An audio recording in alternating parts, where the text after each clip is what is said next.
हाँ जी, हम में से विराज चौधरी जो लक्ष्मी नगर से ही आते हैं, कौन हम में से कौन है? कोई है या वो इस वक्त क्लास में है नहीं? अच्छा पहले बताओ हुआ क्या, फिर बताएंगे कौन है ऐसा। नहीं कुछ नहीं, उनके घर वाले काफ़ी देर से फ़ोन कर रहे हैं, उनसे बात हो नहीं रही है और टॉपर्स में भी काफ़ी बार फ़ोन आ चुका है। तो अब अगर आप में से कोई है तो प्लीज़ अपने घर पे बात कर लीजिए।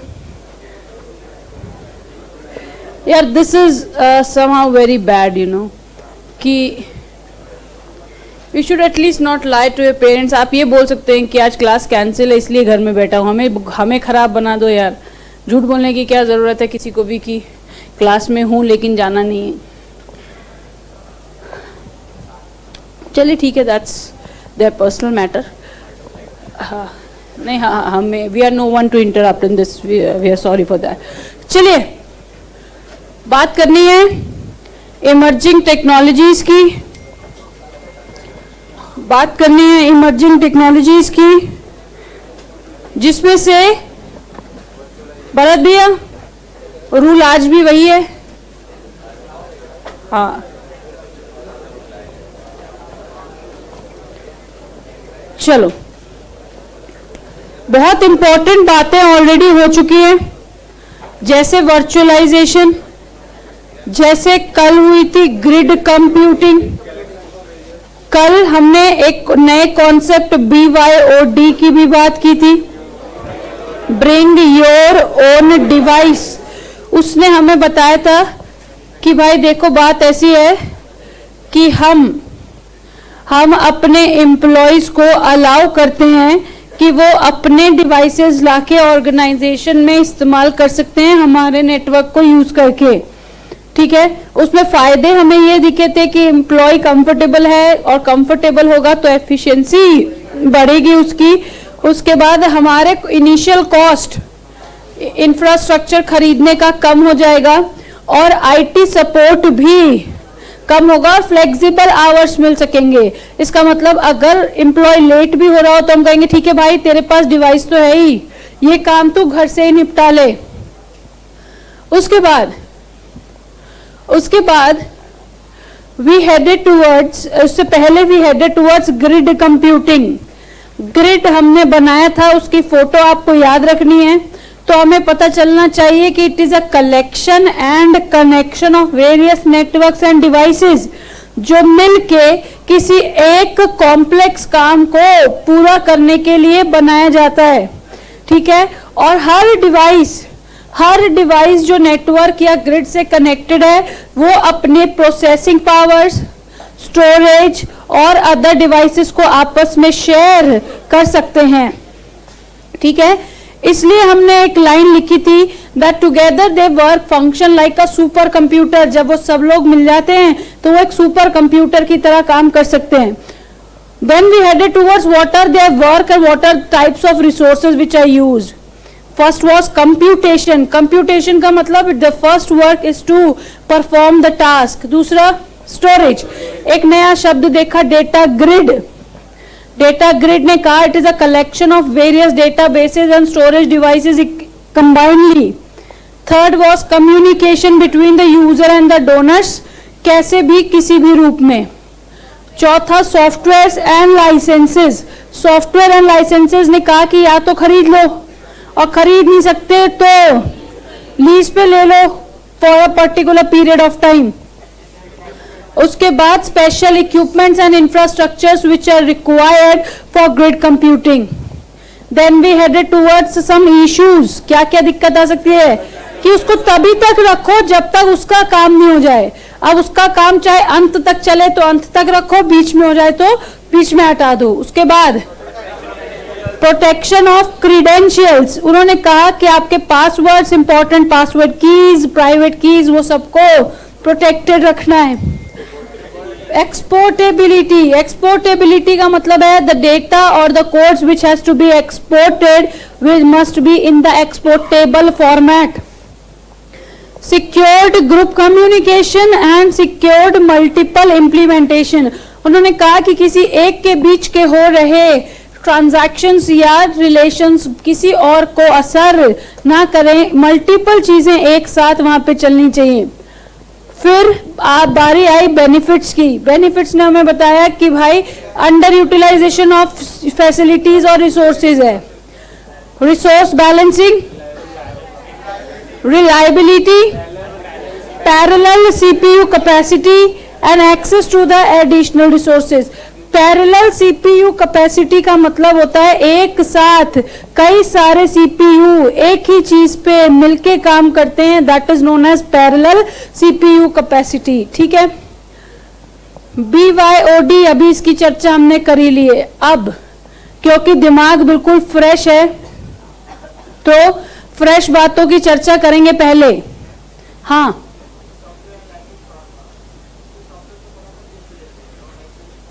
लाइसेंस फीस भी होती है बेटा। जितने समय आपको अगर कोई स्पेशल सॉफ्टवेयर चलाना है तो और उसकी अगर उसको आपको चलाना है तो उसकी भी आपको स्पेसिफिक फीस देनी पड़ेगी।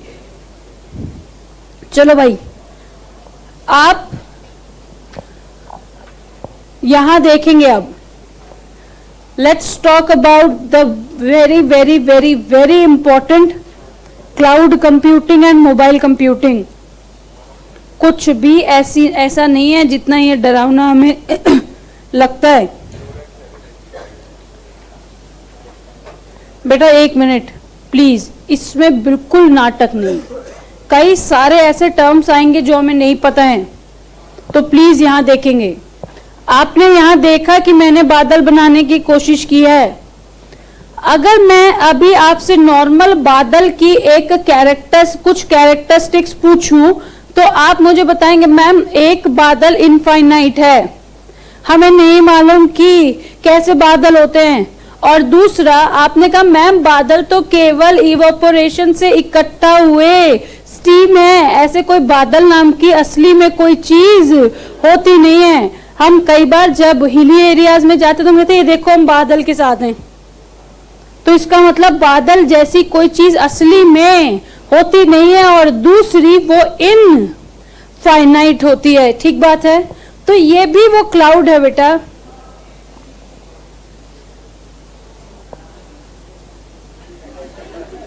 क्या लाए हो भरत भैया?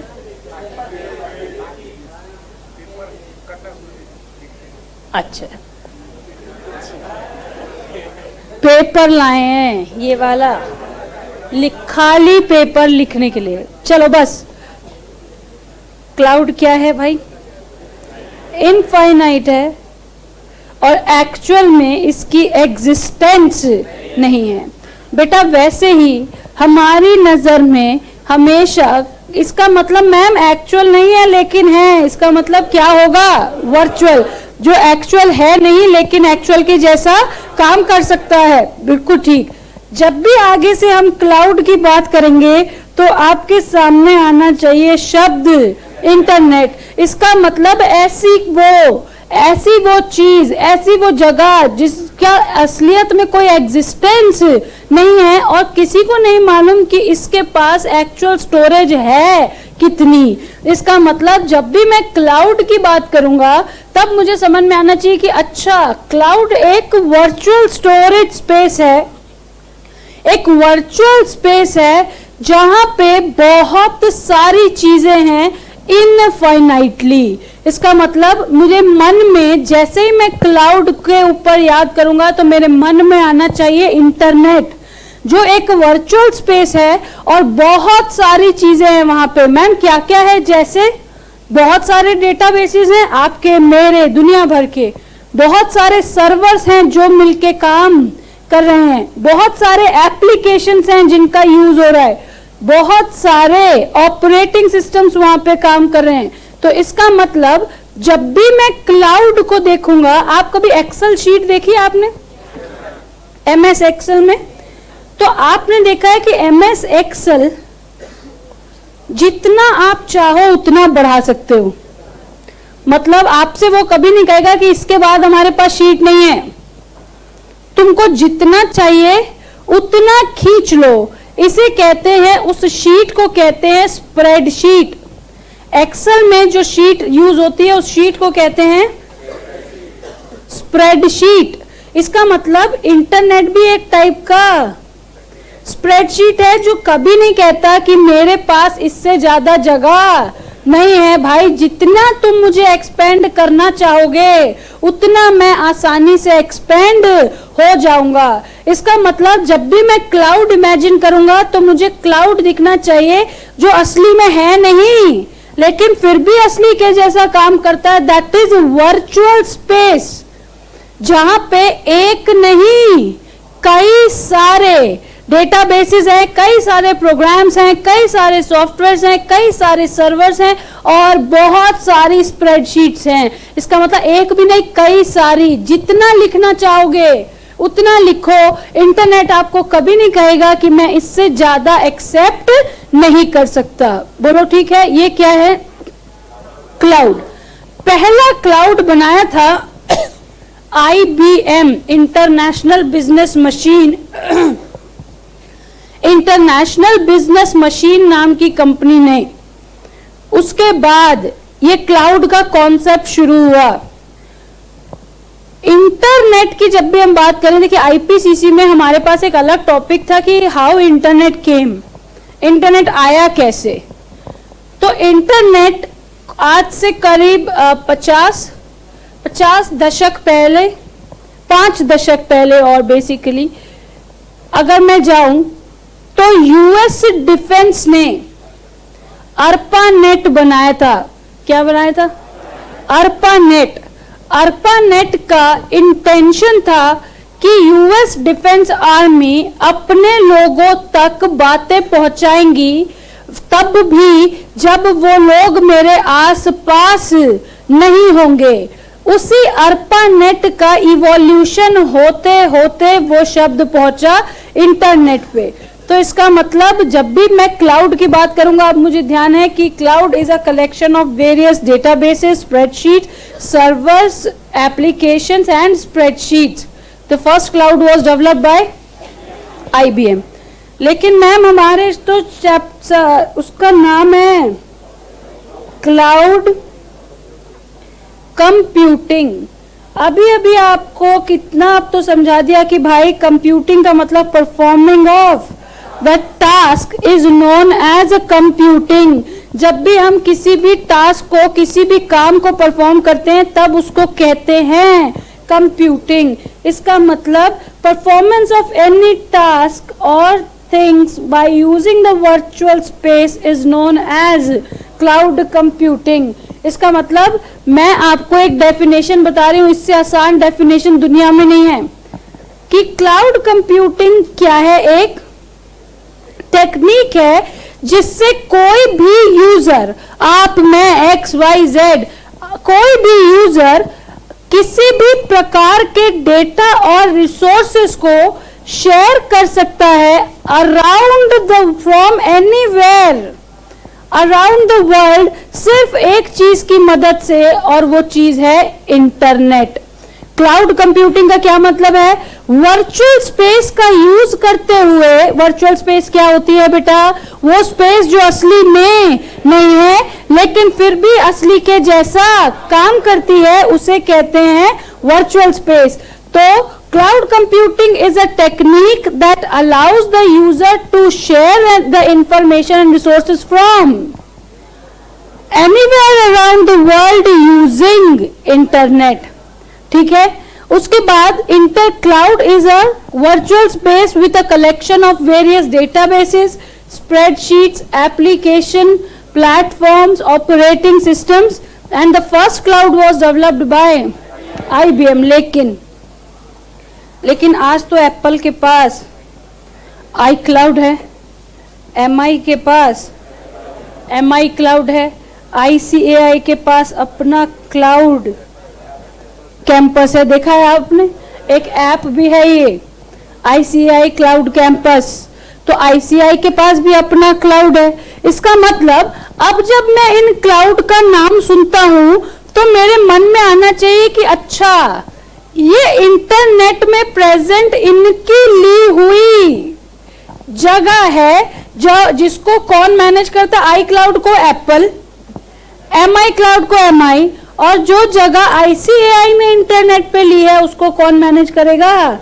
ICI। इसका मतलब हम कहेंगे that a cloud are managed by third parties like Google, Apple, Microsoft, Amazon, IBM, ये सारे लोग। लेकिन जो पहला क्लाउड बनाया था वो क्लाउड बनाया था IBM ने। मैं बता दूं, IBM का फुल फॉर्म होता है इंटरनेशनल बिजनेस मशीन। ये एक IT कंपनी है, आपने सुना भी होगा IBM के बारे में। तो उसने पहला क्लाउड बनाया था। इसका मतलब अगर मुझे डेफिनेशन लिखने आएगी what do you mean bye cloud computing, तो मैं बताऊंगा कि ये कोई बहुत बड़ी बात नहीं है। क्लाउड कंप्यूटिंग किसी भी यूजर को अलाउ करता है कि भाई यूजर, तुम दुनिया के किसी भी कोने में बैठ के अपने डेटा को एक्सेस कर सकते हो, शेयर कर सकते हो, और सिर्फ एक ही चीज की मदद चाहिए और वो मदद होती है इंटरनेट की। बोलो ठीक है। और क्लाउड कभी भी कुछ एग्जैक्ट होता नहीं है, अभी अभी हमने देखा था, लेकिन वो असली के जैसा काम करता है। क्लाउड के पास बहुत सारी स्प्रेडशीट्स हैं, उसमें बहुत सारे डेटाबेसेस हैं, बहुत सारे सर्वर्स हैं, बहुत सारे ऑपरेटिंग सिस्टम्स हैं जो मिलके उसका काम पूरा कर रहे हैं। बोलो ठीक है। इसी चैप्टर में, भूल जाते हैं काफी लंबा चलता है तो कौन सा चैप्टर था, इसी चैप्टर में हमने एक बात देखी थी कि ई कॉमर्स और मोबाइल कॉमर्स सेम होता है, केवल फर्क इतना है कि पोर्टेबल डिवाइसेस का इस्तेमाल करके अगर मैं कोई सेल या परचेज करूं इंटरनेट की मदद से तो वो मोबाइल कॉमर्स बन जाता है। ठीक बात है, आपने और मैंने दोनों ने इस बात पे हामी भरी थी। इसी का एक छोटा कॉन्सेप्ट होता है, क्या?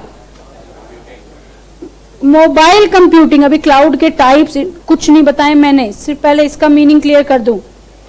क्या? मोबाइल।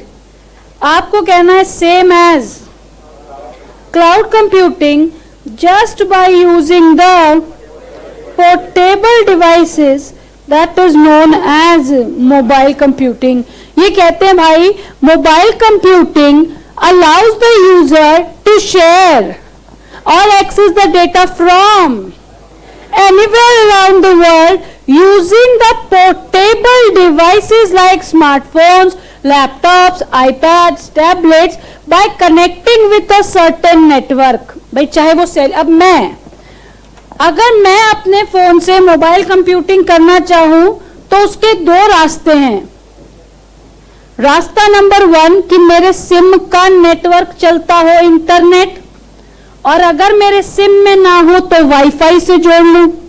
बोलो कि पोर्टेबल डिवाइसेस के पास दो रास्ते होते हैं अपने मोबाइल कंप्यूटिंग को चलाने के लिए। एक, मेरे फोन का सेल्यूलर नेटवर्क, और अगर सेल्यूलर नेटवर्क ना हो तो वायरलेस नेटवर्क।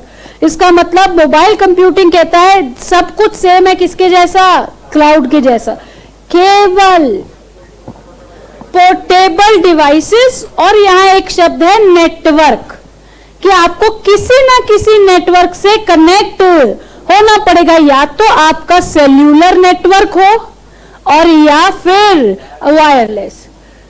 ये वाला सवाल क्लाउड कंप्यूटिंग से ज्यादा बार आया है। मैम क्या सवाल? What do you mean by mobile computing and what are the components or elements of mobile computing? तो हमेशा याद रखना कि मुझे, अच्छा एक बात बताओ, पबजी खेलने में इंटरनेट लगता है क्या? हाँ तो चलो पबजी खेल लेंगे फिर, ठीक है। मुझे नहीं मालूम है ना यार, मैंने खेला नहीं कभी, कोई बात नहीं। तो हम ये ध्यान रखेंगे कि मुझे फेसबुक चलाना है। क्या करना है? मुझे फेसबुक चलाना है। बड़े ध्यान से सुनेंगे। फेसबुक चलाने के लिए मुझे चाहिए अपना मोबाइल। मोबाइल के अंदर फेसबुक का ऐप, और और चाहिए इंटरनेट कनेक्टिविटी, तभी मेरा ये काम जो मैं सोच रही हूं वो पूरा हो सकता है। क्या कंप्यूटिंग का मतलब परफॉर्मिंग ऑफ टास्क है? क्या फेसबुक चलाना एक टास्क है। क्या उसको मैं पोर्टेबल डिवाइसेस की मदद से चला रही हूं? यस। क्या क्या चाहिए मैम? फोन के अंदर फेसबुक का सॉफ्टवेयर और इंटरनेट कनेक्टिविटी। तो mobile computing requires 3 elements: mobile hardware, the software which are used. ये कौन से वाले सॉफ्टवेयर है भाई? वेरी गुड, मजा आ गया। उसके बाद मोबाइल नेटवर्क्स, कि मोबाइल कंप्यूटिंग चलाने के लिए 3 चीजें लगेंगी: डिवाइस, जो काम करना चाहते हो उससे रिलेटेड सॉफ्टवेयर, और जब तक इंटरनेट नहीं होगा तब तक तुम्हारा मोबाइल कंप्यूटिंग होगी नहीं। इंटरनेट यहाँ पे 2 रास्तों से मिलेगा, या तो सेल्यूलर नेटवर्क या वायरलेस नेटवर्क। थोड़ा ठीक लग रहा है? क्या कह रहे हैं? क्लाउड क्या है? इंटरनेट में एक स्पेस है जहां पे बहुत सारी चीजें हैं, और हम सब वहां से कंबाइनली उन चीजों को जब मर्जी आए तब दुनिया के किसी भी कोने से इस्तेमाल कर सकते हैं। उस टेक्निक को कहते हैं क्लाउड कंप्यूटिंग। और अगर यही काम स्पेसिफिक पोर्टेबल डिवाइसेस की मदद से हो रहा होगा तब वो कहलाएगा मोबाइल कंप्यूटिंग। और मोबाइल कंप्यूटिंग करने के लिए मुझे एक गेम खेलना है, तो गेम खेलने के लिए डिवाइस चाहिए, उस गेम का ऐप चाहिए और इंटरनेट चाहिए, चाहे मेरे फोन की सिम से चले या वाईफाई से चले, मुझे इस चीजों की जरूरत है। क्या इतनी बात हम लोग लिख लें? क्योंकि उसके बाद टाइप्स और कंपोनेंट्स, अभी तो कई सारी बातें।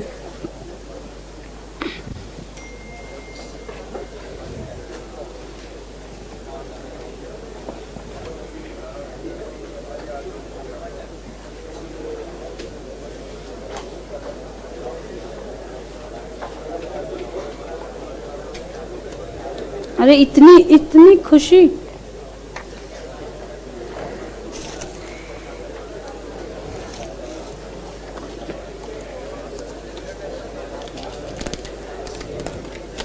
बस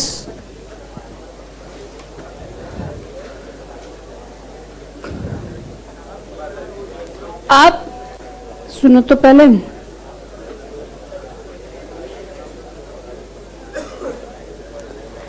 एक मिनट बस।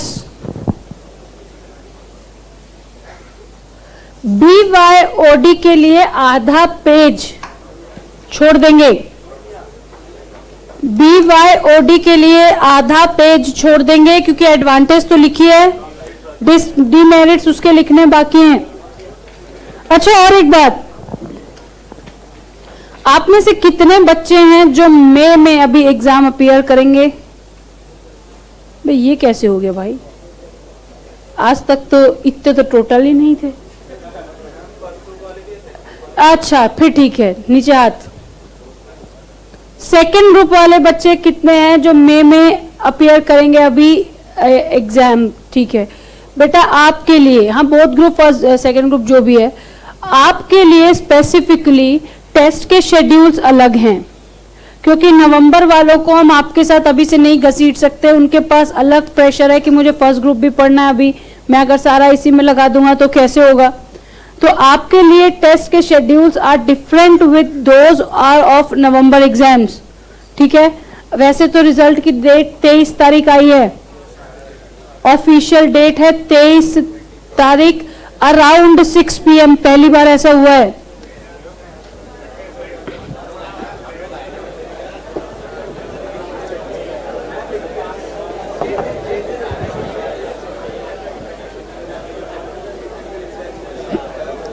आधा पेज छोड़ने के बाद,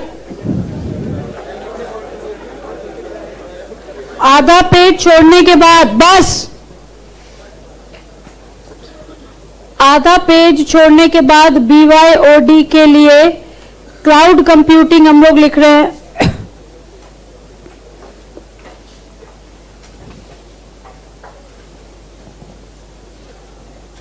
cloud computing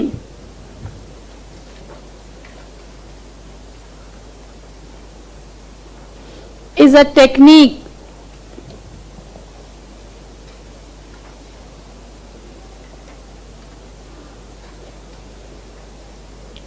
that allows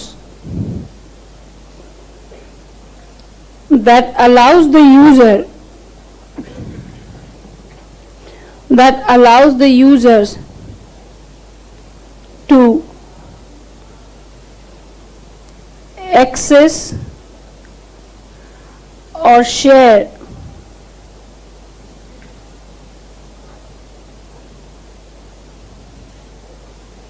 the data and information stroke resources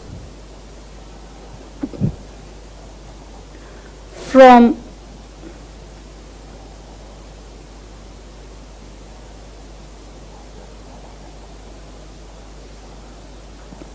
anywhere around the world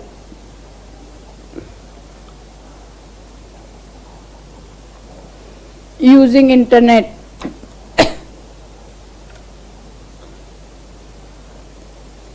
Cloud is nothing but a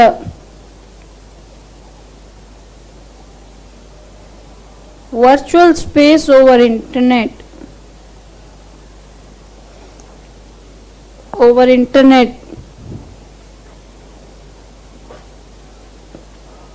with the infinite storage capacity and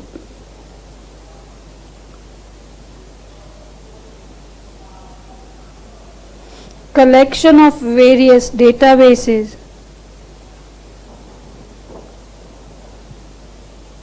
servers, spreadsheets,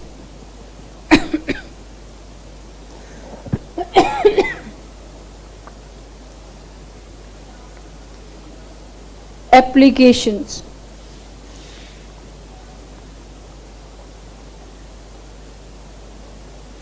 Operating system, etc.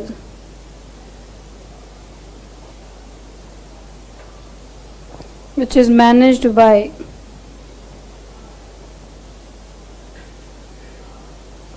third parties like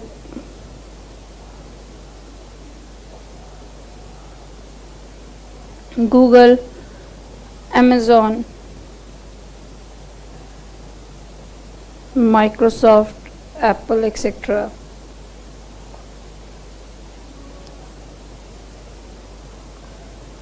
The first cloud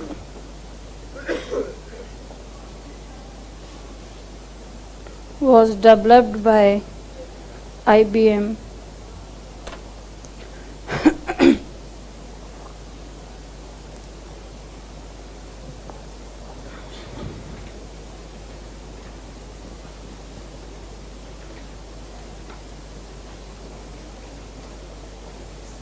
Mobile computing.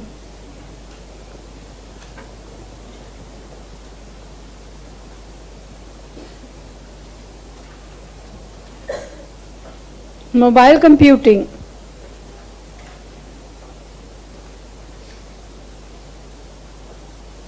allows the users to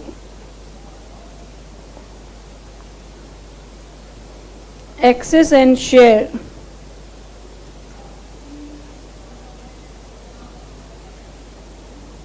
the information and resources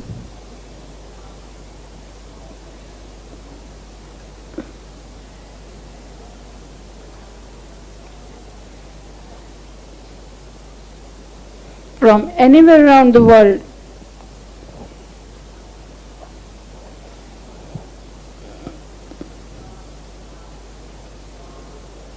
using the portable devices like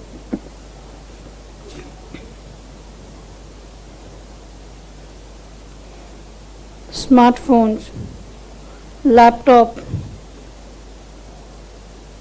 iPads, tablets, or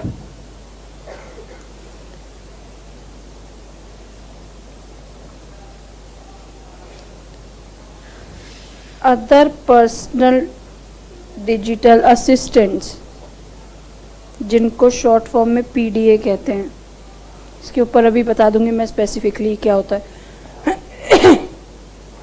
and other personal digital assistants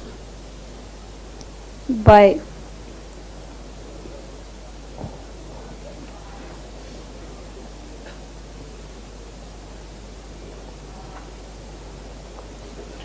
connecting it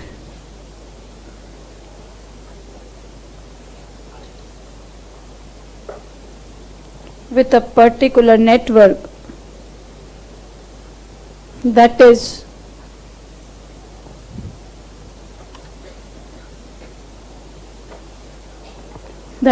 either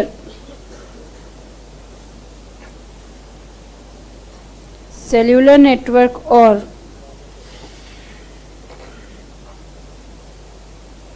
wireless networks.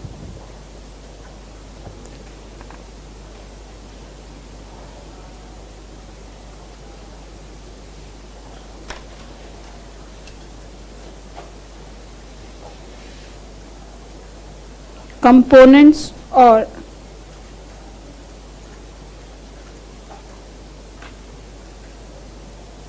elements of mobile computing. Mobile computing is the topic which has been asked maximum of the times in IPCC. Chapter number 2 में जो सवाल आया है वो सबसे ज़्यादा आया है मोबाइल कंप्यूटिंग के बारे में. 3 कौन कौन से? हार्डवेयर, सॉफ्टवेयर और network.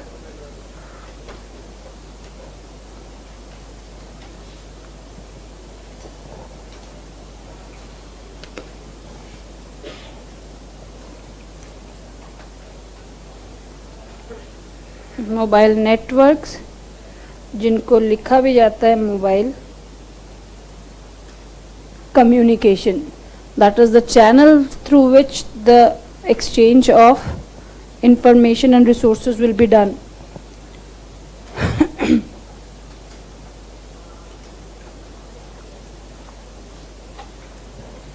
This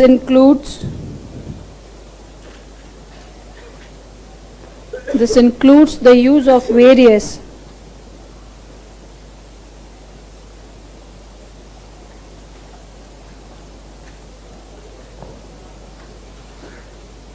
portable devices required for mobile computing.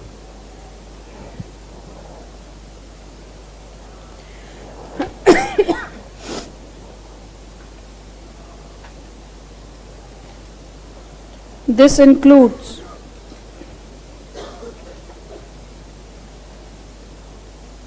the particular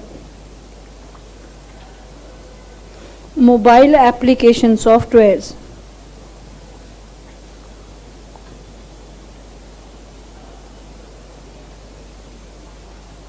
required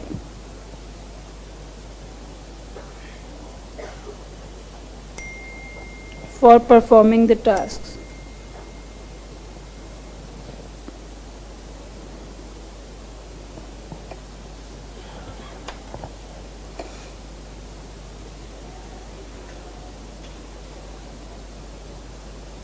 This includes the नीचे मतलब ऐसे ऊपर ऐसे. This includes the network connectivity of the devices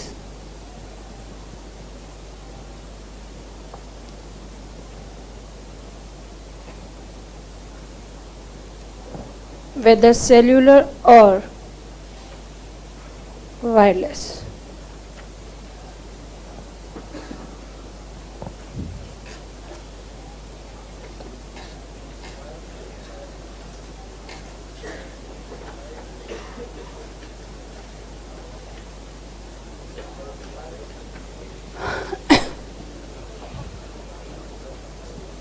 देखिए अब इन टॉपिक्स को जब हमने देखा तो अब हमें ऐसा महसूस होता है कि ये सब एक तो आ ही जाना चाहिए, चाहे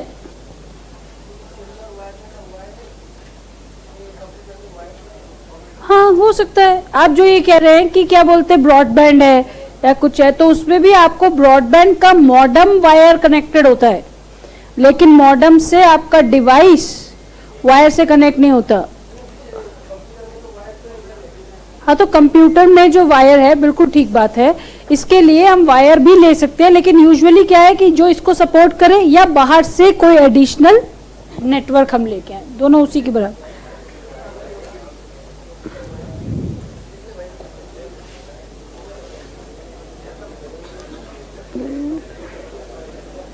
बस बस बस बस बस बस। अब now the very very very other important topics, this is done. किसी का बचा है?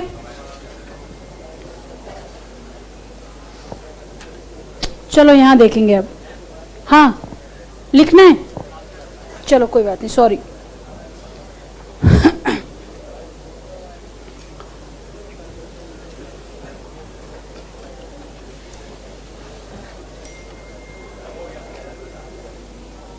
डन। चलो यहां देखेंगे बेटा प्लीज। आईपीसीसी में तो यार मतलब घर में ना किसी एक की छुट्टी हो और दूसरा काम पे जाए तो सामने वाला लगता है वो फालतू ही बैठा होगा वहां पे। चलिए यहां देखेंगे। हाँ आज सैटरडे है ना, तो इधर सुनेंगे ध्यान से। आईपीसीसी में होता ये था कि सिर्फ पूछा था what do you mean by types of clouds and what are those types. लेकिन हमारे केस में अब हमें टाइप्स के नाम भी बताने हैं, उसका मीनिंग भी बताना है, उसकी कैरेक्टरिस्टिक्स बतानी है, उसकी एडवांटेज बताना और उसकी डिसएडवांटेज बताना of a particular type of cloud. तो हमेशा एक बात याद रखेंगे बेटा, थोड़ा सा अब यहां हमें स्मार्ट खेलना पड़ेगा। स्मार्ट ये खेलना होगा कि हम सारी कैरेक्टरिस्टिक्स को ध्यान में रख लेंगे। जो अच्छी कैरेक्टरिस्टिक्स होंगी उसको निकाल के एडवांटेज में लिख देंगे, और जो बात हमें उस बात की खराब लगेगी उसको निकाल के हम डिसएडवांटेज में लिख देंगे। क्योंकि अगर मैंने आपको ये स्पेसिफिकली 3 बातें समझाई तो बड़ी परेशानी होगी। जैसा मान लो फॉर एग्जाम्पल मैंने कहा a particular type of cloud has a strict control, तो आपको ये बात एडवांटेज में लगती है या डिसएडवांटेज? एडवांटेज है। क्यों? क्योंकि भाई उससे डेटा सिक्योरिटी का नुकसान कम होगा। तो दिस इज व्हाट, आपको कैरेक्टरिस्टिक्स में सारी बताऊंगी अच्छी या बुरी, फिर हम लोग डिसाइड करेंगे किसको एडवांटेज में जाना चाहिए किसको डिसएडवांटेज में। मैम हम क्या करें, बस बातें मत करो और यहां ध्यान लगाओ। टाइप्स ऑफ क्लाउड, मैम लिखना है नहीं लिखना है? आपको कुछ भी नहीं लिखना है।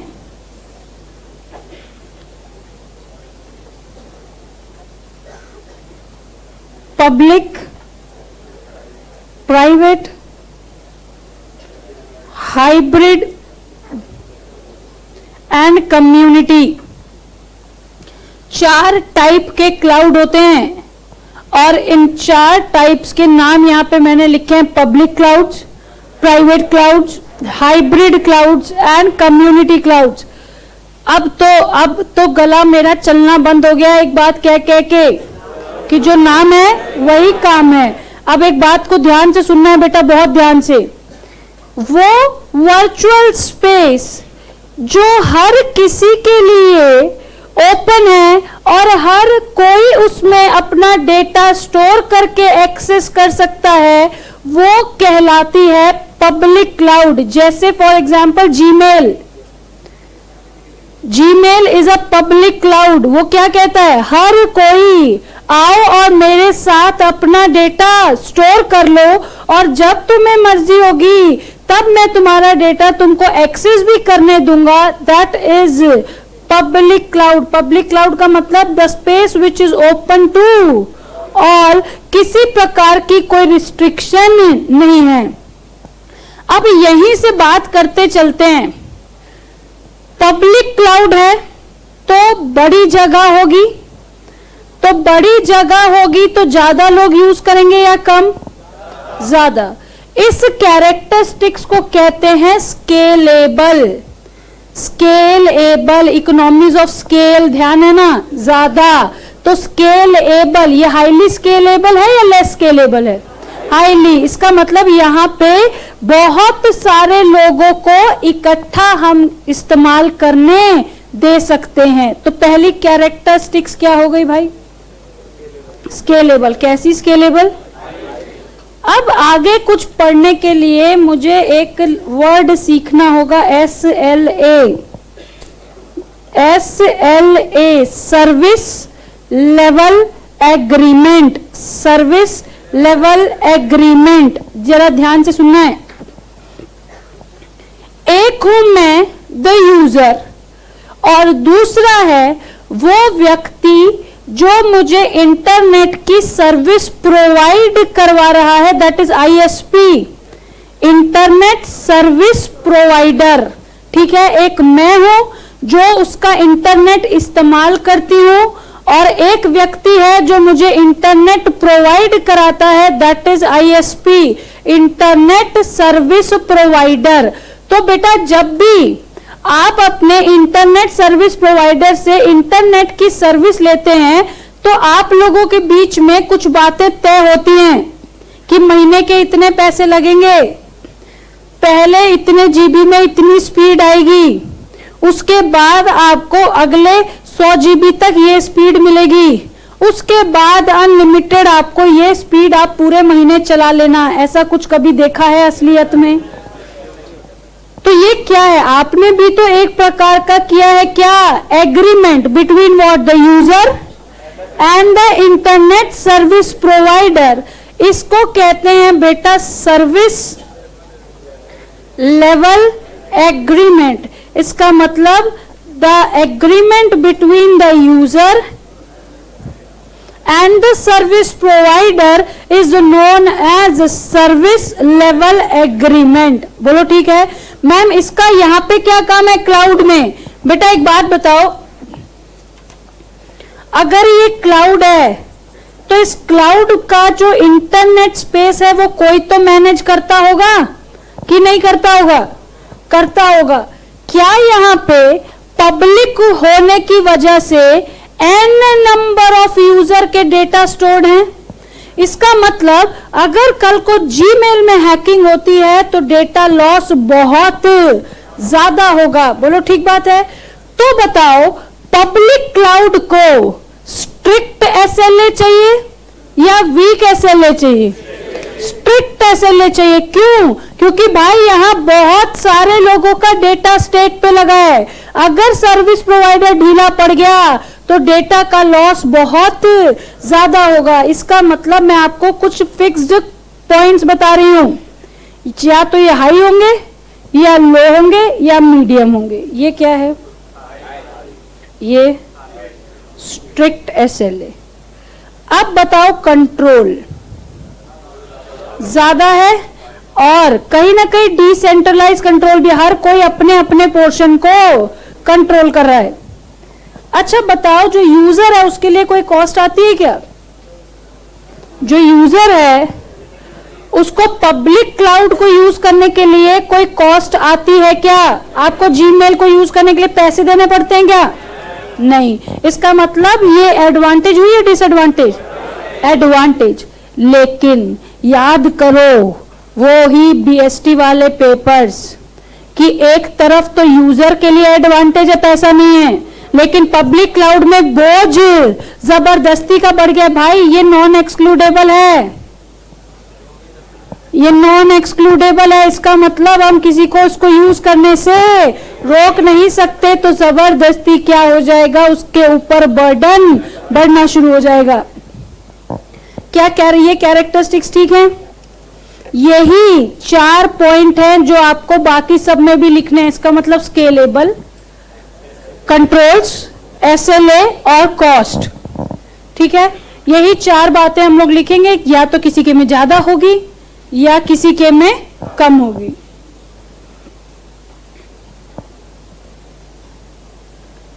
उसके बाद अब ये कौन सा क्लाउड है? प्राइवेट। देखो बेटा नाम में ही प्राइवेट है। अब खुद एक बात ध्यान से सुनना,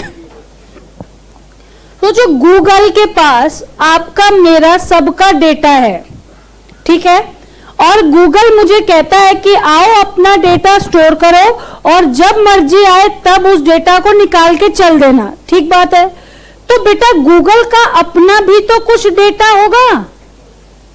मैम क्या आपने मैंने गूगल के पास अलमारी में, उसकी अलमारी में अपना डेटा स्टोर करा दिया है, ठीक बात है। तो बेटा गूगल का अपना भी तो कुछ डेटा होगा पर्सनल, जो उसको कहीं पे स्टोर करना होगा और वो डेटा कोई और एक्सेस नहीं कर सकता। That is known as private cloud. That is the cloud which is basically created for a particular organization is known as private cloud। इसका मतलब यहां पर बहुत ज्यादा क्या है, रिस्ट्रिक्शंस हैं कि कौन व्यक्ति इसको एक्सेस कर सकता है और कौन व्यक्ति इसको एक्सेस नहीं कर सकता। That is it is not open to all. अगर आपको डिफरेंस पूछे मीनिंग में तो आप ये सबसे पहले तो ये बताएंगे this is open to all and that is meant for a particular organization। अब बताओ, एक ऑर्गेनाइजेशन है तो लोग कम यूज करते होंगे कि ज्यादा? कम। That is less scalable. बताओ कंट्रोल SLA, कम लोगों का इन्वॉल्वमेंट है, एक ही ऑर्गेनाइजेशन है तो कंपैरेटिवली लेस स्ट्रिक्ट भी चलेगा। तो यहां पे स्पेसिफिकली इन्होंने लिखा weak SLA will also work. Centralized control, और उसके बाद यूजर को इसके लिए पैसे देने पड़ेंगे, क्योंकि अगर वो स्पेसिफिक अपनी जगह इंटरनेट पे चाहता है तो उसको इसके लिए पैसे देने पड़ेंगे। दो बातें कौन कौन सी? पब्लिक और private. The virtual space open for all is public. The space which has been specifically developed for a particular organization is private। ये सोच रहा है बड़ी जगह है तो ज्यादा लोग होते होंगे, ज्यादा स्ट्रिक्ट लेवल का कंट्रोल चाहिए होता होगा और यूजर को इसके लिए पैसे नहीं देने पड़ेंगे। तीसरा शब्द है हाइब्रिड। देखो मैं कई देर से देख रही हूं लेकिन मैं कुछ बोल नहीं रही हूं क्योंकि मेरे पास अब बिल्कुल समय नहीं है इन सब चीजों बकवास करने के लिए। समझ में आ रहा है तो बहुत अच्छी बात है, नहीं तो मुझे तो 1 मिनट लगेगा यार। कोई एक घूंट पानी पिलाएगा क्या प्लीज? मैम आपके सामने पड़ा है, वो क्यों नहीं पी रहे पता नहीं, उसमें से अजीब सी स्मेल आ रही। हाँ आ रही है। तो बॉटल है कि ये एक घूंट दे दो यार बस, थैंक यू।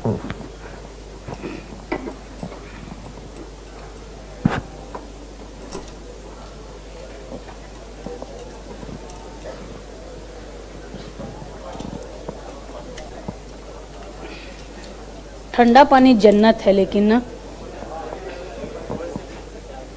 हाँ चलिए बस। हाइब्रिड बेटा ध्यान से सुनेंगे। हाइब्रिड का मतलब ही होता है mixture.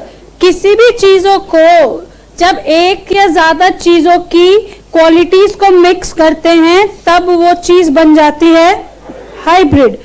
That is the cloud. Bharat भैया पानी दूसरा लाओ, इसमें स्मेल आ रही है, एकदम नहीं पिया जा रहा है। तो एक बॉटल ला दो, एक बॉटल ला दो मुझे जल्दी से please. A cloud which has some characteristics of public and some characteristics of private is known as hybrid cloud। जैसे फॉर एग्जाम्पल बताती हूँ, किसी वेबसाइट को इमेजिन करो।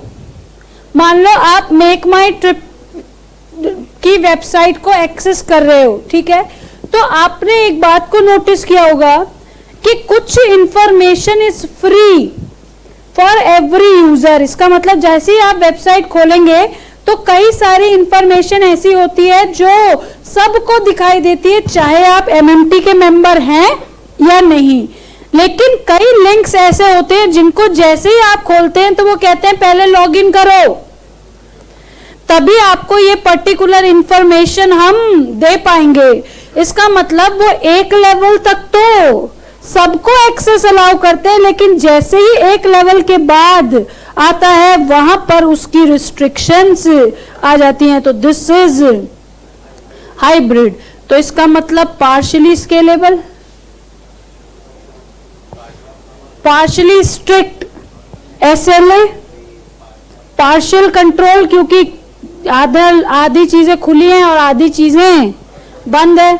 उसके बाद कॉस्ट भी एक लिमिट तक ही कॉस्ट लगती। कौन से, देखो आपने कभी अगर naukri.com, लिंक्डइन, इस टाइप की चीजें अगर कभी देखी हो तो आपने देखा है कि एक फ्री रजिस्ट्रेशन होता है, एक प्रीमियम रजिस्ट्रेशन होता है। इसका मतलब कि जब आप फ्री रजिस्ट्रेशन करा सकते हो या तो आप कुछ पैसे देके रजिस्ट्रेशन करा सकते हो, तो हम यहाँ कहेंगे कि इसकी जो कॉस्ट है वो यूजुअली इससे तो कम होती है लेकिन पब्लिक से ज्यादा होती है। अब ये कम्युनिटी, आप और मैं, हम दोनों सीए कम्युनिटी के मेंबर हैं, ठीक बात है। आप कर रहे हैं, हम हो गए इसका, लेकिन हम दोनों सीए से ही रिलेटेड है, इसलिए हम कह सकते हैं कि हम एक कम्युनिटी के लोग हैं और वो कम्युनिटी क्या है, सीए। तो कम्युनिटी का मतलब होता है जब कोई वर्चुअल स्पेस एक टाइप के ऑर्गेनाइजेशंस आपस में यूज करते हैं तब वो क्लाउड कहलाता है community cloud. Ma'am for example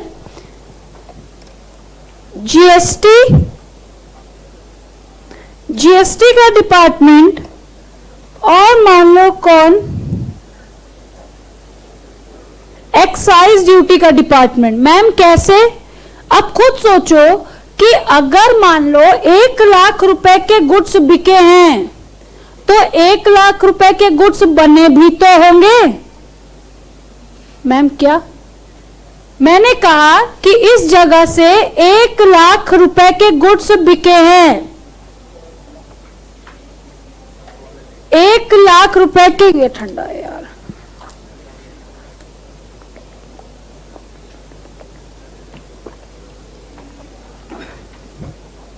एक लाख रुपए के गुड्स बिके हैं तो 1 लाख रुपए के गुड्स बने भी तो होंगे। इसका मतलब अगर जीएसटी का इनपुट क्रेडिट लोग ले रहे हैं खरीदने का तो इतने की एक्साइज ड्यूटी भी तो पे हुई होगी। तो ये लोग जब आपस में रिकंसिलेशन करते हैं that is known as community cloud. बोलो ठीक है। एक टाइप के ऑर्गेनाइजेशन, गवर्नमेंट डिपार्टमेंट्स आपस में डेटा शेयर करते हैं that is known as community cloud. 4 बातें, पब्लिक, प्राइवेट, हाइब्रिड और कम्युनिटी। इन तीनों के लिए जो कैरेक्टरिस्टिक्स हैं वो सेम रहेंगी। Same in the sense basis same होगा।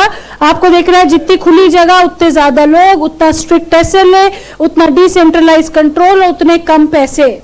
अगर तुम्हारे लिए बनाएंगे स्पेशली तो रिस्ट्रिक्शन होगी, एसएलए उतना इंपॉर्टेंट नहीं है, कंट्रोल सेंट्रलाइज है और कॉस्ट ज्यादा इनकर तुमको करनी पड़ेगी।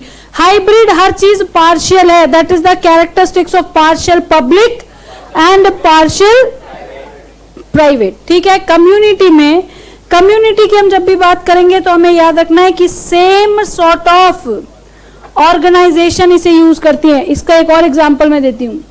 एक बैंक्स एक रिपोर्ट इशू करती है एसटीआर। मैम क्या होता है एसटीआर? एसटीआर होता है सस्पिशियस ट्रांजैक्शन रिपोर्ट्स। आपको पता है कि हमारे इनकम टैक्स एक्ट ने और आरबीआई के बीच में एक सेटिंग इन द सेंस कि एक अंडरस्टैंडिंग है, एमओयू और थिंग्स लाइक कि अगर किसी व्यक्ति के सेविंग्स अकाउंट में 10 लाख से ज्यादा अमाउंट साल के किसी भी समय में होता है तो बैंक्स को उस एंटिटी का pan number income tax department के साथ शेयर करना होगा। ये नियम है। मैम ऐसा बैंक मर्जी से करते नहीं, नियम है कि अगर मेरे सेविंग्स अकाउंट में 10 लाख से ऊपर किसी भी वक्त टच करता है तो इमीडिएटली उस एंटिटी का pan number income tax department के साथ शेयर किया जाता है। और एक होता है STR. STR is suspicious transaction report. मान लो अभी तक मेरे अकाउंट में 20,000 रुपए थे, मैं बैंक के साथ 5 साल से जुड़ा हूं, आज तक 30,000 से ऊपर मेरा अकाउंट गया ही नहीं।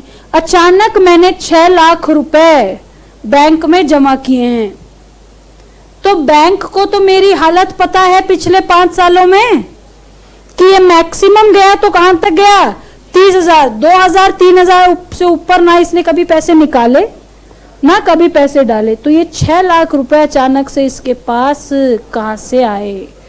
इसका मतलब कुछ तो ठीक नहीं है।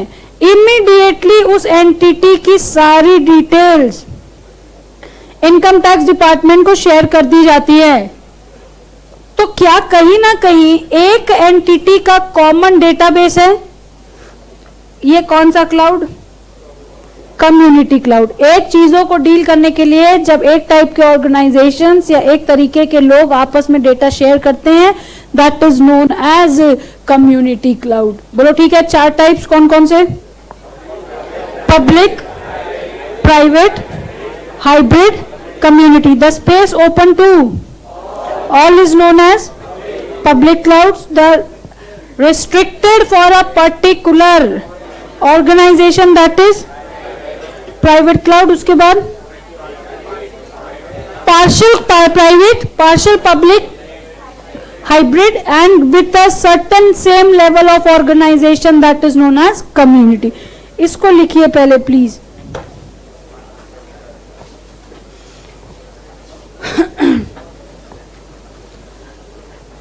कल EIS की क्लास नहीं है। कल दोनों क्लासेस इको की हैं। संडे को कल EIS की क्लास नहीं है। मैं पहले से बता रही हूं कि इन केस जो बच्चे सिर्फ EIS में आते हैं, इको में नहीं आते हैं, तो वो ध्यान रखेंगे बेटा कल आपको नहीं आना है, ठीक है? नहीं, बैक टू बैक का तो मुझे नहीं मालूम। आई ट्राई कि अगर ऐसा हो सके तो। नहीं हो पाएगा यार। पता है क्या होता है, 2 घंटे जो हम लोग बीच में बैठते हैं ना, उसमें एफिशिएंसी ऑलमोस्ट खत्म हो जाती है, क्योंकि फिर वही सुनो बैठ के नीचे। इतना समय लगेगा ही नहीं। 2 क्लास हम ले जरूर रहे हैं, लेकिन क्योंकि नोट्स मुझे लिखवाने नहीं है और खाली बोलना पड़े ना तो 1-1.5 घंटे में भी हालत खराब हो जाती है।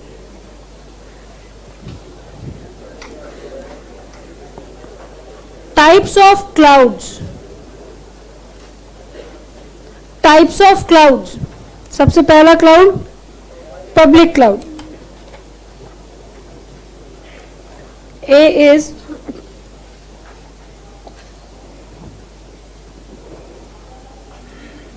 public cloud.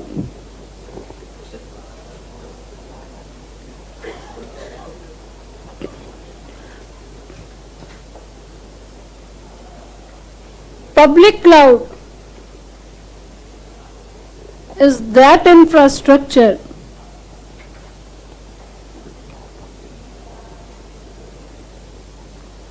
that is open to all.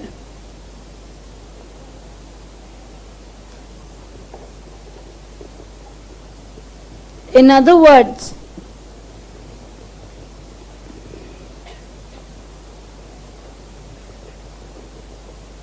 public cloud allows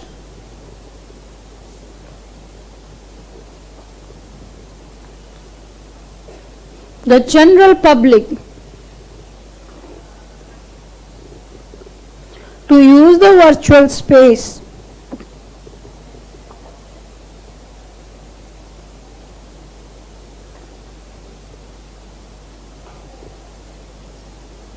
without any restrictions.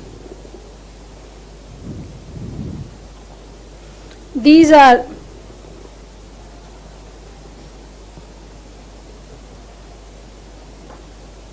not owned by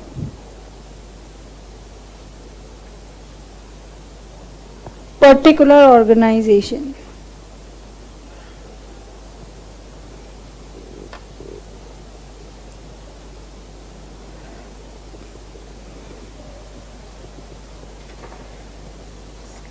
Characteristics. First is highly scalable. Highly scalable public cloud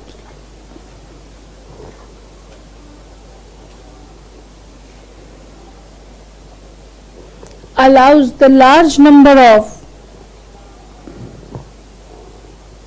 of users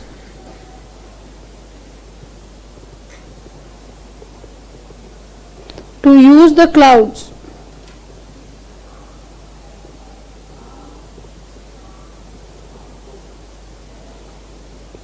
at the same time.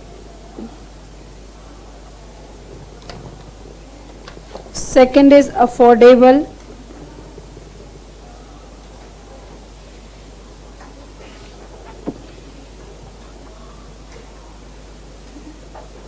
The user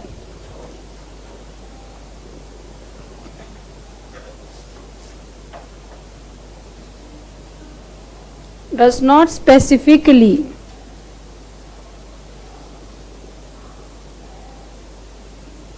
pays for the cloud, but for internet, that too on a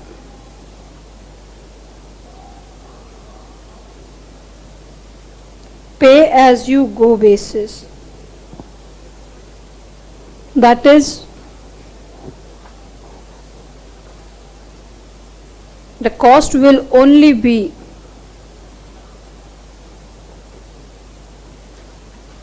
for the internet use. Number 3 is strict SLA.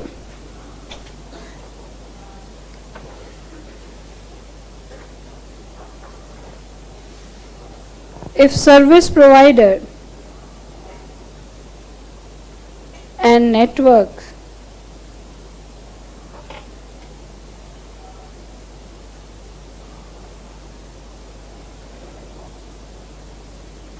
will not have a strict SLA,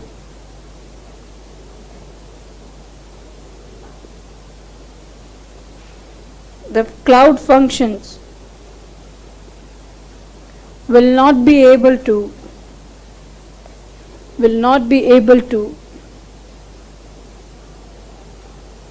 perform accordingly.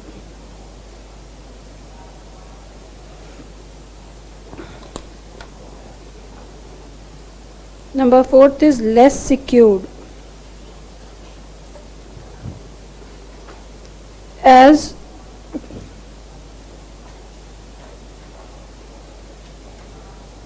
the number of users in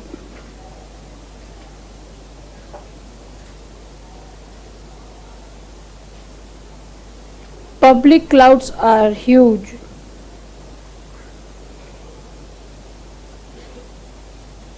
The security is difficult to maintain.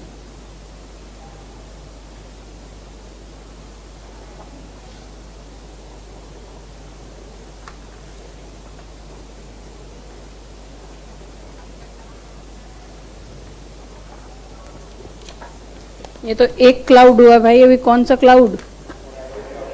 Private cloud.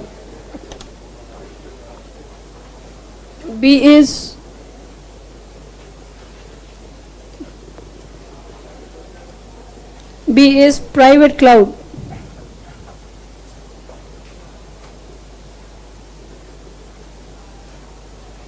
The private cloud infrastructure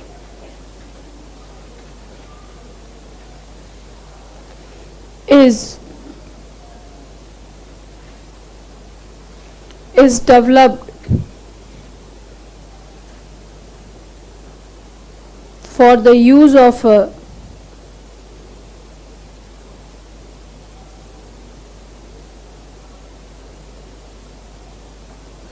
particular organization only, with certain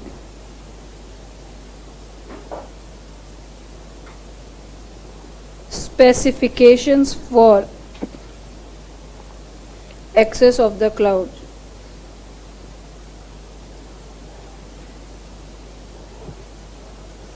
These clouds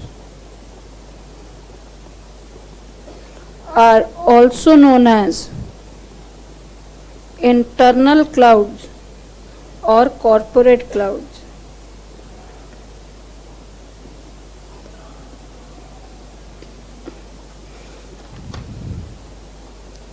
Internal clouds or corporate clouds.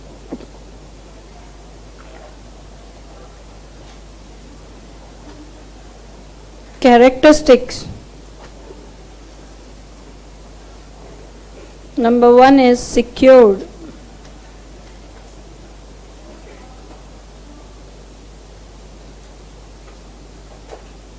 Private clouds are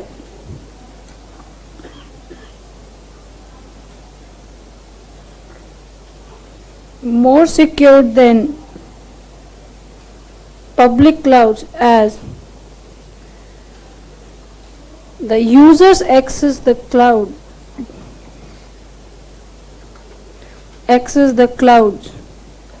are only the authorized ones.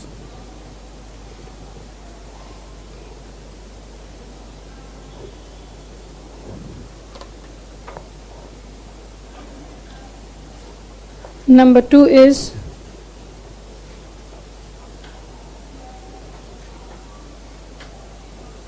central control. The cloud is managed and controlled by the organization.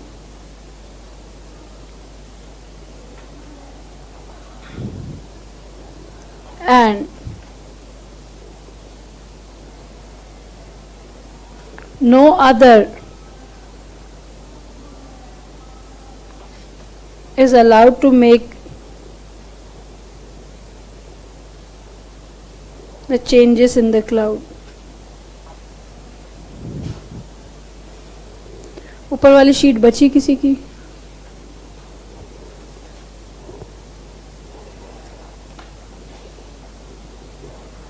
Number 3 is weak SLA. SLA plays a very important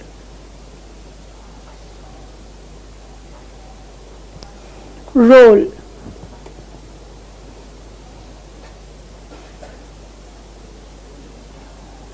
in the deployment of cloud services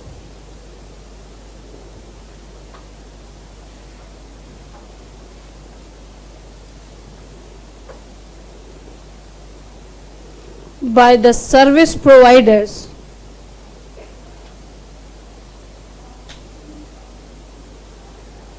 to the organization or the users.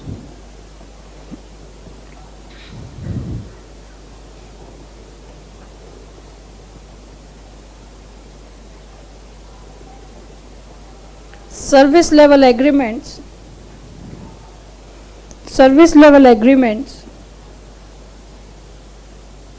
may not be as strict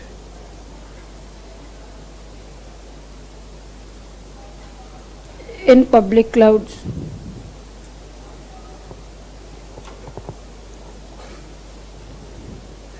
उसके बाद ये थोड़ा less scalable है, ये बात भी लिख देते हैं, चलो कोई बात।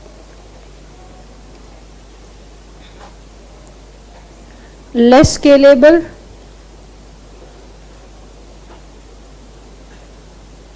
as only authorized persons or users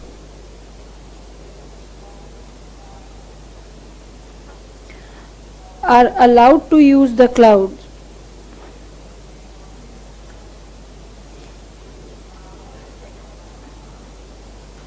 Many persons cannot use it at the same time.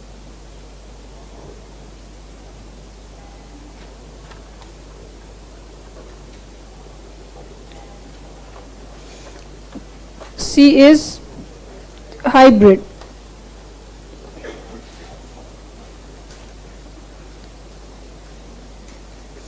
Hybrid clouds. Hybrid clouds. Hybrid clouds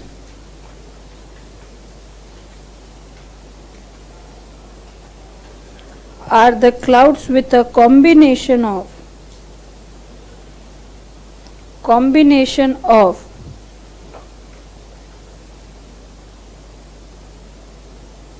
characteristics of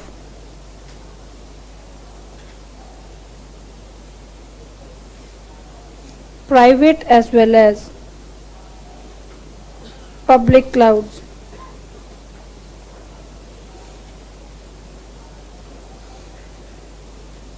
This allows the free access to a certain level, but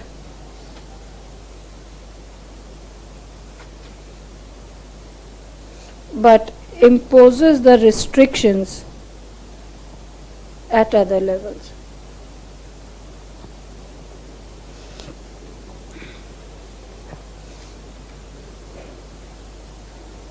In other words,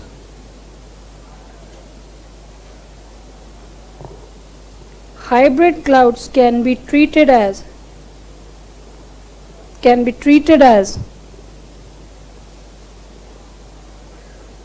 public clouds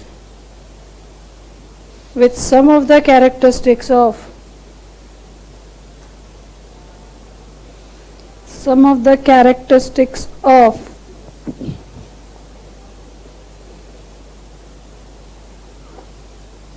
private cloud. ऊपर वाली sheet बची किसी की? ये ठीक है, देख लीजिए प्लीज, ये ठीक है।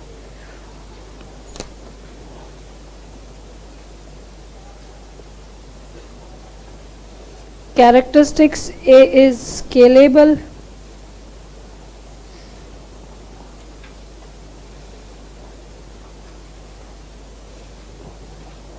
more number of users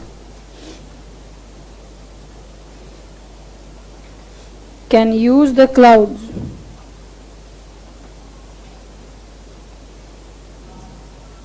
than private, but less than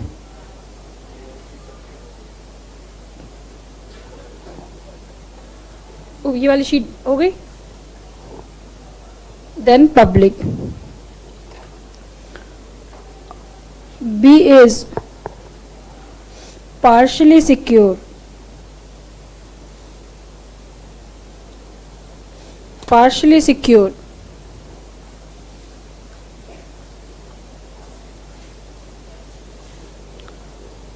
Hybrid clouds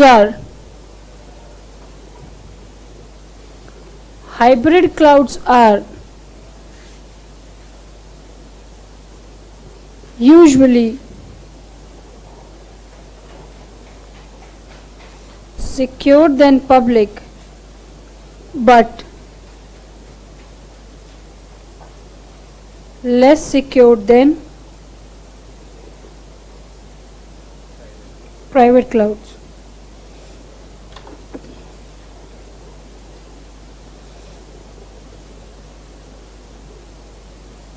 Complex cloud management.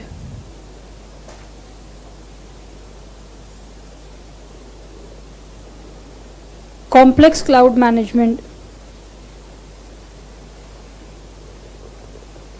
Hybrid cloud consists of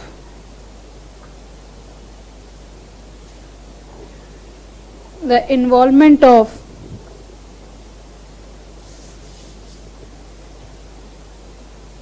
both type of clouds,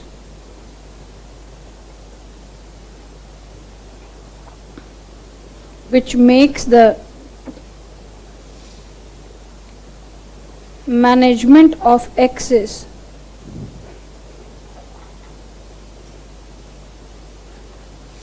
difficult to the organization.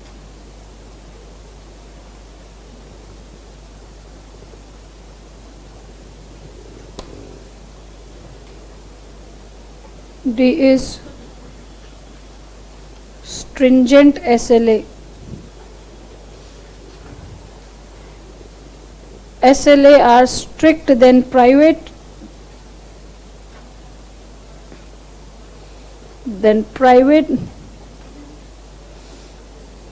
but less strict than public clouds.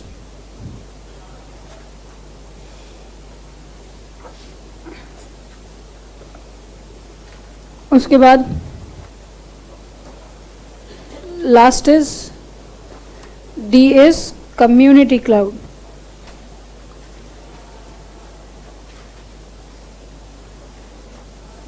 Community cloud.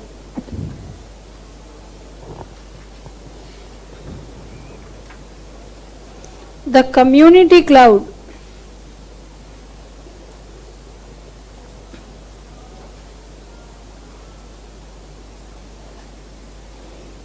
is that infrastructure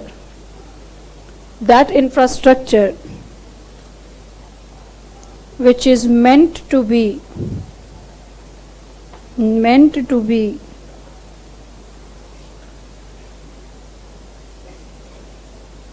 used by the specific community of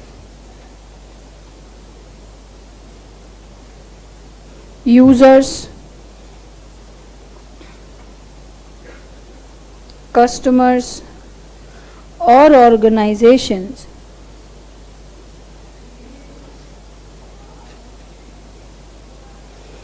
to share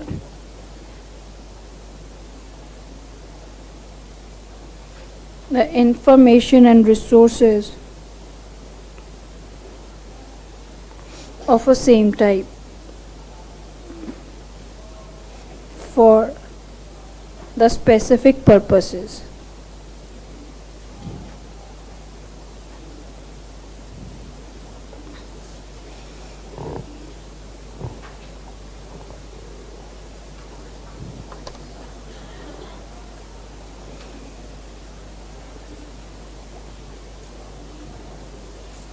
Characteristics. Number 1 is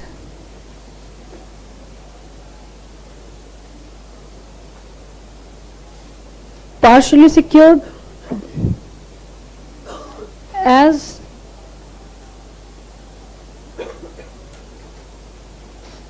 the number of organizations are involved,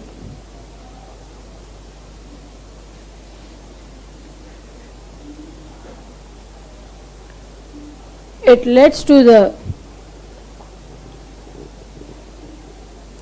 unwanted access to sometimes.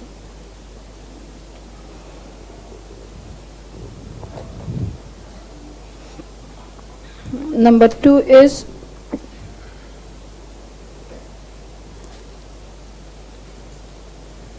collaborative and ऊपर वाली sheet बची किसी की? एक minute भाई, बची है उनकी, 1 मिनट रुक जाओ। ये ठीक है जिन्होंने भी यस बोला था? Collaborative and distributive management. collaborative and distributive management as कर रही हूँ बेटा, एक मिनट, उनका ऊपर वाला लिखना थोड़ा सा बचा हुआ है, ये ठीक है? किसी की बची है शीट की? हो गया? As more than one organization or user is involved,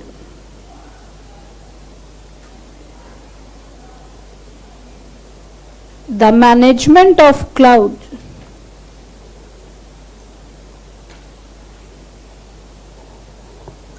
is done by the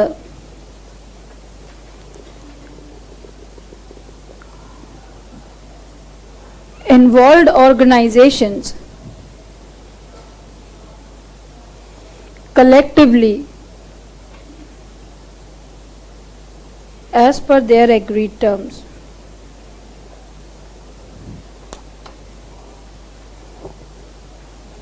Number 3 is cost effective.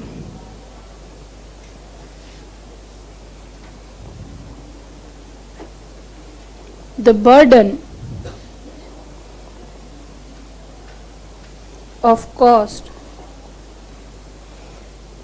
related to the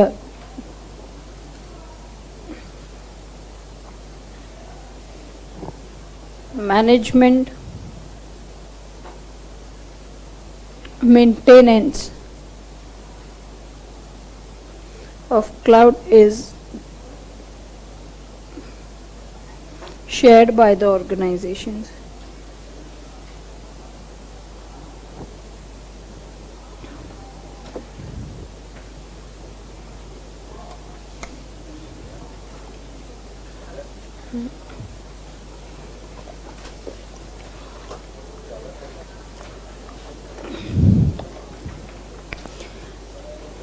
इसके बाद क्लाउड में एक बात बाकी है, वो आज कैसे भी हम नहीं कर पाएंगे। इसका मतलब cloud computing has some of the types के अंदर की कैरेक्टरिस्टिक्स, टाइप्स के रिलेटेड कंपोनेंट्स, वो हम लोग देखेंगे कल नहीं परसों। मैं अभी भी आपको बता देती हूँ, EIS की क्लास कल नहीं है, कल 10 बजे इको की क्लास होगी, ठीक है? और फिर देखते हैं कितने बजे होगी।